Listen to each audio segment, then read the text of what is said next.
I'd like to introduce our next speaker, Brendon Dunphy.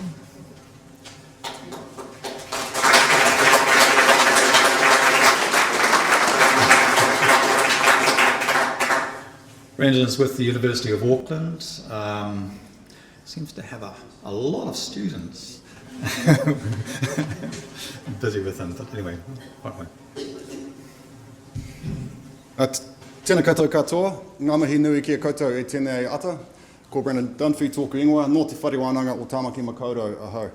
Hi there, I'm Brendon, and thanks for the introduction, Chris. James sidled up to me and said, your talk is on the money, right? So I've got my timer just to make sure I'm on the money. But this talk really is, if you read any of the literature about seabirds, you'll hear they're great ocean indicators, ocean indicators. And yes, they are. So we know that. Now what? What are we going to do about it? And sort of my talk is really about the work we're trying to do up at the university and basically provide a coordinated approach of this and the student projects I have on that and where we want to go and take it. But first, just want to acknowledge this tau parapara. Ka tangi te titi, ka tangi te kaka, ka tangi hoki aho. The titi cries, the muttonbird cries, the parrot cries, and behold, so will I. And I love it because it talks of the mana of birds in Māoridom. But it also, to my mind as a biologist, it talks of the noise of birds. And imagine it like here would have just been alive with noise. For those of you lucky to have been to Little Barrier, during the day it's alive with noise. Our forests are graveyards. It makes me so depressed. And through the night you would have heard the titi just coming in. When we go to work on the Mokahino Islands, it's hard to sleep. And that's great because these bloody birds keep coming in the whole night. And we've lost that. But it also talks of, and Andrew alluded to this before, the titi, out it goes to the Pacific. And it comes back, and it brings back knowledge of the world out there. And this is how I've heard this tauparapara described to me. That the titi will come back and bring knowledge. And we see that in humans when, someone comes back from overseas with the latest gears or music. But we are using them to tell us what's going on in the Northern Hemisphere. The sooty shearwater comes back, and we can analyse its blood, and we can tell you what's been going on in the Northern Hemisphere. We're predicting that this year they're going to come back in pretty poor shape. It's been very warm up there, and so we're hoping just to use the bird to give us a biologically relevant indicator of what's happening out at the ocean. Because it's $50,000 to take Niwa's boat out, why not just send a bird out to get all that information for you? That's what we're trying to do. The other thing, I love this picture because it always serves to remind me that the work I do has a different interpretation. So this is Patukuaka, this is Portage Road, New Lynn, and a friend of mine, Michael Steedman, who whakapapas back to Ngāti Whātua Orake, this happened at Takaparawa as well. But Māori would stand up on the cliffs with sticks and just bash the birds out of the sky as they flew past to get something to eat. That was the numbers of those birds. That is what we have lost. The other thing you'll often hear is the ocean. It's so bountiful. The bounty of the ocean you'll hear. And this is an episode that two of my students, Kerry and Spencer, were on, did a fantastic job. But you see all this beautiful fish brought in and it's bountiful. But is it really?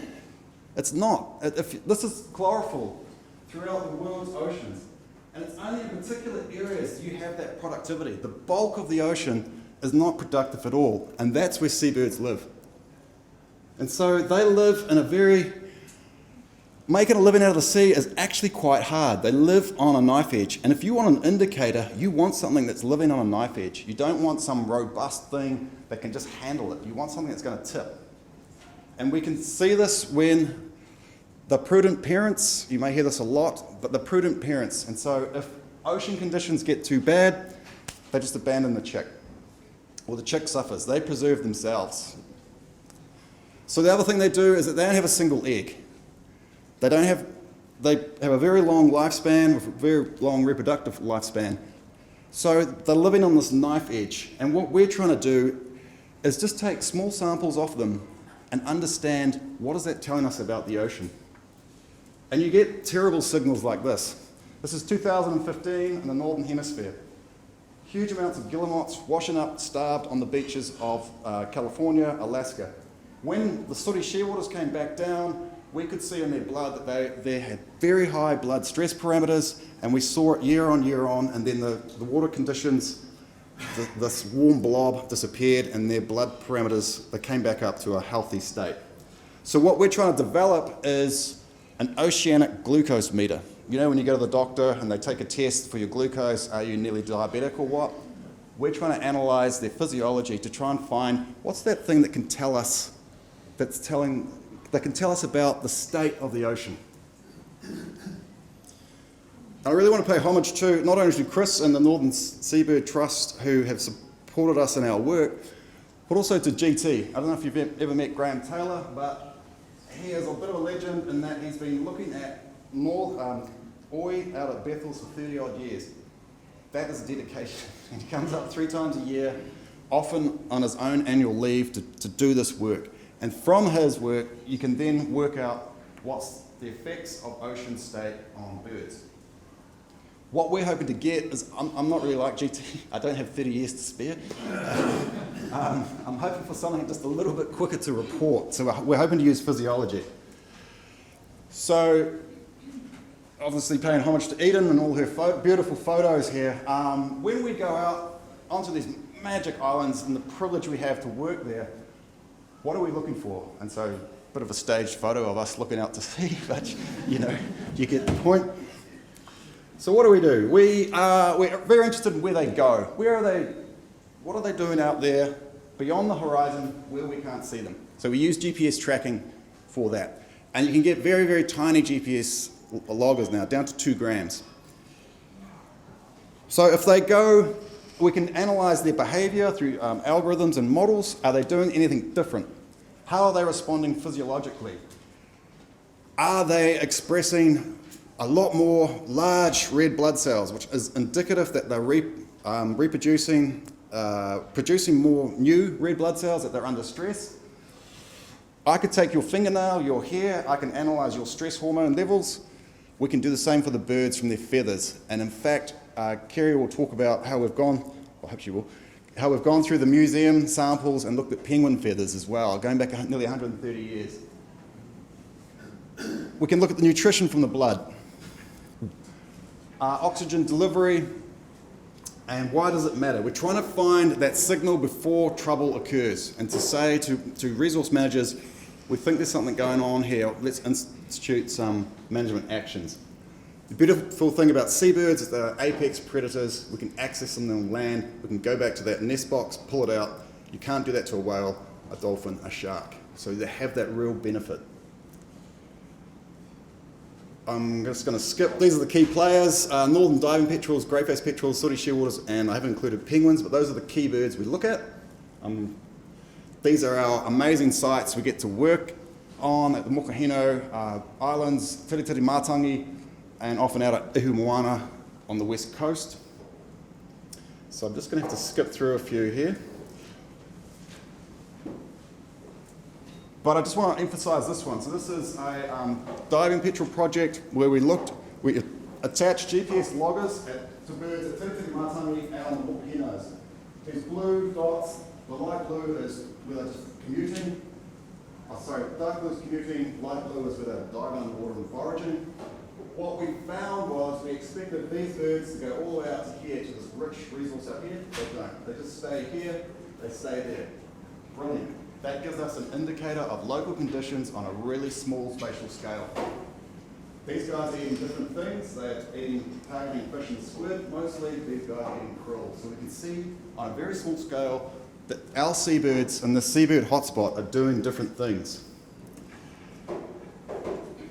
I'm going to skip past Eden, except I just wanted to put that photo up because she can talk about her project on grey-faced petrels.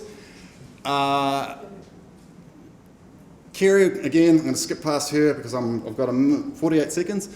I just want to put that one up just to show I do go in the lab, out in the field. I'm not always in the lab. Kerry's looking quite bored as I'm trying to explain something to her. But I love this photo. This is us at Mokahino Islands as we work. obviously looking back to sea.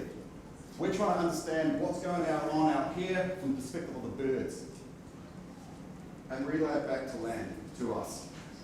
I haven't got a photo of Spencer, but he's going to talk soon. So,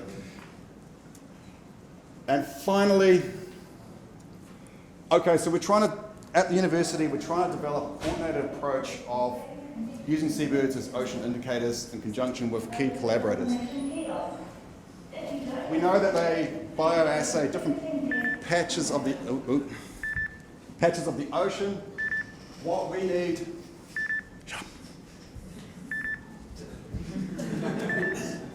is recruit citizen scientists. You guys, these community groups, citizen scientists, to get greater coverage. It's actually quite demanding, and we need a nationwide coordinated approach, and that's what I'm trying to pitch for. I'm going to steal 10 seconds. Future projects, I have Hera Davis coming on board. It's been funded by Ngāpai o Te Maramatanga.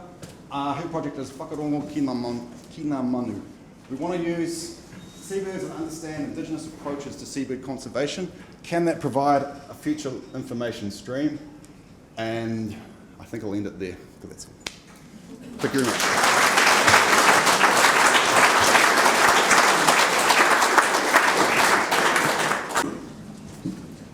Brendon, thank you for that. Thank you for sticking to almost to time.